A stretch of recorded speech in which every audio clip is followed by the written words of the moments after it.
ఇద్దరు పిల్లలతో కలిసి రైలు కింద పడి ఆత్మహత్య చేసుకున్న సాఫ్ట్వేర్ ఇంజనీర్ విజయారెడ్డి కేసులో మిస్టరీ కంటిన్యూ అవుతుంది. విజయారెడ్డి చనిపోయి వారం రోజులు గడుస్తున్నా చనిపోవడానికి కారణాలపై అనుమానాలు కొనసాగుతున్నాయి. ఇప్పటి వరకు విజయారెడ్డి కుటుంబ సభ్యులను పోలీసులు విచారించారు.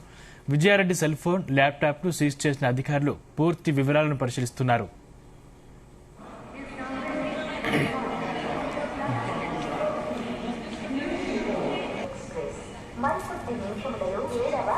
ఎన్నో అనుమానాలు, మరెన్నో ప్రశ్నలు. ఎన్ని రోజులు గడిచినా అంతు వీడట్లేదు మిస్టరీ. ఇక విజయారెడ్డి ఆత్మహత్య కేసులో దర్యాప్తు కొనసాగుతుంది. వారం రోజులు గడిచినా ఏమాత్రం క్లూ దొరకకపోవడంతో అసలు విషయాలపై నజర్ పెట్టారు పోలీసులు. అన్న, తల్లి, భర్తను పూర్తి స్థాయిలో విచారించేందుకు రెడీ అయ్యారు.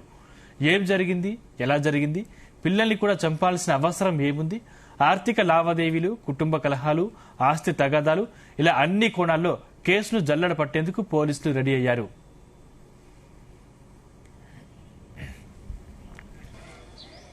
కుటుంబంలో ఎలాంటి సీక్రెట్స్ లేకుంటే పిల్లల్ని వదిలేయొచ్చు కదా అంటూ ప్రశ్నలు తలెత్తుతున్నాయి. అంతేకాదు విజయారెడ్డి గురించి ఏమైనా రహస్యాలు పిల్లలకు తెలిసాయా? అందుకే పిల్లల్ని కూడా తల్లి విజయారెడ్డి తనతో తీసుకెళ్లిందా? భర్తకు కూడా చెప్పకూడని ఆ సీక్రెట్స్ ఏమై ఉంటాయన్న కోణంలో దర్యాప్తు కొనసాగుతుంది. పిల్లల చావును విజయారెడ్డి ఎందుకు కోరుకుంది? కట్టుకున్న భర్తని కాదు, కన్న వాళ్లకు కూడా చెప్పుకోలేని బాధ విజయారెడ్డికి ఏముంది? ఇలా ఎన్నో ప్రశ్నలు పోలీసులకు అంతు చిక్కట్లేదు.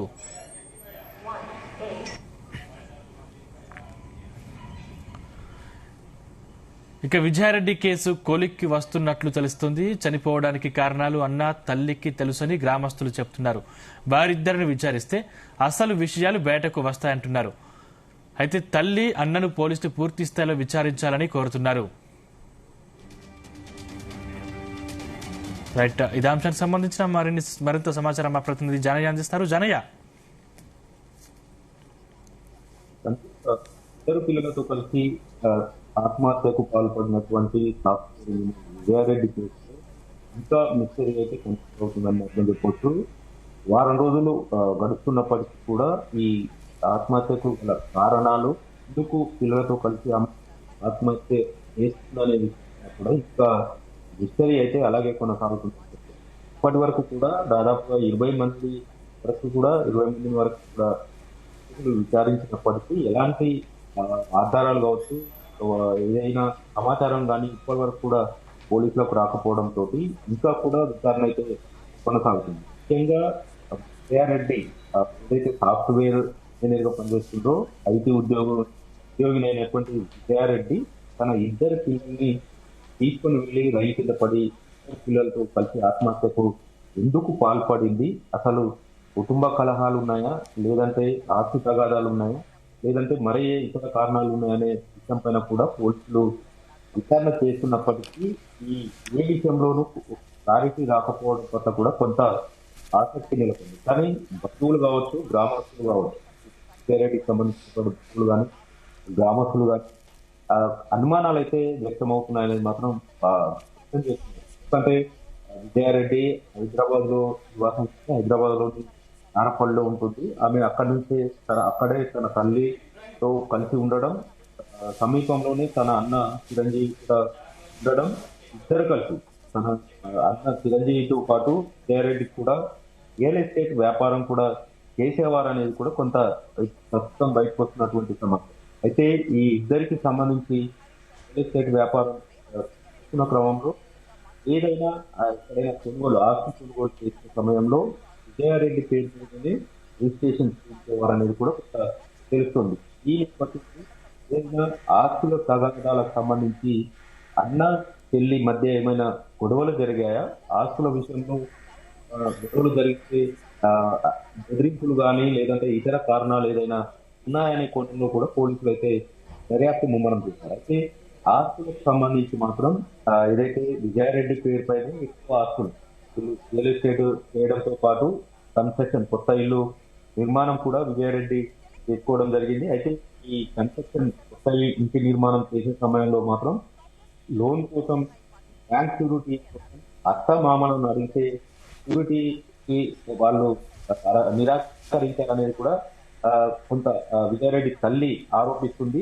ఈ నేపథ్యంలో తనే స్వయంగా వేరే వాళ్ళతోటి మాట్లాడి షూరిటీ బ్యాంకు షూరిటీ ఇచ్చించాను, దాంతోనే బ్యాంక్ లోన్ రావడం, ఇల్లు కన్స్ట్రక్షన్ కూడా జరిగిందనేది కూడా ఆమె కొత్త కోణాన్ని బయటకు తీయడం జరిగింది. మరోవైపు అత్తమామలు కానీ విజయరెడ్డి అత్తమామలు మాత్రం తమతో తక్కువ సమయం ఆమె ఇంటికి వెళ్ళినా కూడా ఆమె నైట్ డ్యూటీ చేస్తుంది కాబట్టి డే టైంలో మేము అక్కడికి వెళ్ళినా కానీ తమతోటి మాట్లాడకపోయేది అనేది కూడా వాళ్ళ అత్తమామలు చెప్తారు. ఇటు భర్త 14 నెలల క్రితం దుబాయ్కి వెళ్ళడం జరిగింది.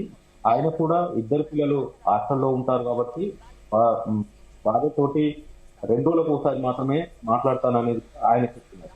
ఇటు అన్న చిరంజీవి మాత్రం ఇంటి అవసరాలు, విజయారెడ్డి ఇంటి అవసరాలకు సంబంధించి ఏ అవసరం ఉన్నా కూడా తనే చూసేవాడినని చెప్పి చిరంజీవి తల్లి ఏదైతే విజయారెడ్డి తల్లి ఉన్నారో ఆమె బయటికి వెళ్లే సమయంలో ఒక ఫోన్ కాల్ రావడం తోటి విజయారెడ్డి తొందరగా రెడీ అయ్యి బయటికి వెళ్ళడం జరిగింది అనేది కూడా తల్లి చెప్తుంది.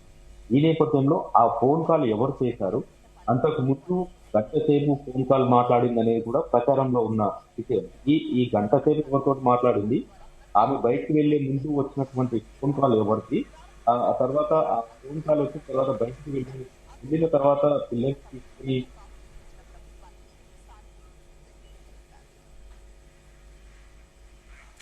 Right right thank you Janaiah.